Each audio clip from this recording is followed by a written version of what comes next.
All right, so we're done with investors. Now we are in category 2, and this is going to be single family homes. This is your residential market, or as we call it in the biz, resi.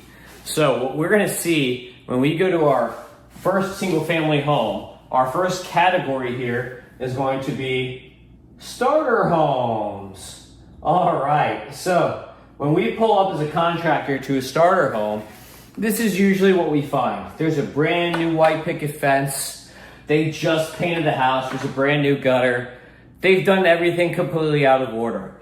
They don't even know. The inspector said that there's no leaks, but guess what? We just bought the house 6 months ago, but now we already have a roof leak because the inspector didn't want to go all the way in the attic. So that's when you find out, oh, okay, they got a roof leak. They don't want to spend a lot of money, so they're probably going to repair it instead of re-roofing it, even though the roof is 19 years old and they bought the house they got a great deal, right? But the roof was 19 years old and the inspector said it's perfectly fine because they're a home inspector and not a roofer. When you should be calling a roofer to do these inspections and pay them to do an inspection report if you really want to make sure you're getting an accurate read on what's going on with your house. That's my recommendation. I've made people a lot of money by doing that because I'll tell you, if the roof is bad, you can get an extra 70 grand on your job, on your purchase price or whatever to pay for the roof. But do you?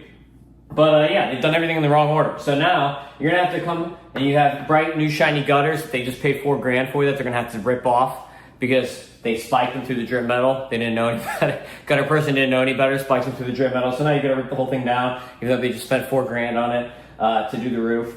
And also you're gonna get their nice paint job all dirty now because roofing is very dirty. So you're gonna get a bunch of dust and dirt in the air no matter what you do. It's gonna happen, I'm just telling you. So you're gonna get a bunch of dust and dirt in there. So you're gonna get their nice new paint job dirty. So someone's gonna have to come pressure clean the house after.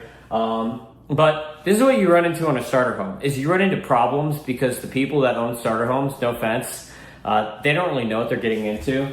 When you meet them, this is how they all look when you first get there. They have a giant smile, man or woman, doesn't matter. Yay, we just bought a new house, yay. They've got a giant smile on their face. And they're like, okay, this is gonna cost $600 for a new roof. Or I read online that you can get a new roof for $600 somewhere. And then by the time you leave and you tell them all the problems they got, they're like this, sad, or mad, fired, and they're mad at you, even though all you did was be honest with them and transparent with them and tell them the truth, because now they understand that they have to spend way more money than they thought to actually get this hunk of junk up to date and fix the roof, because now they have to buy all these gutters that they just did, just a waste of money. And they put a fence in front of the driveway. I've had that happen before. I don't know, people build a fence in front of the driveway because they don't want people coming over.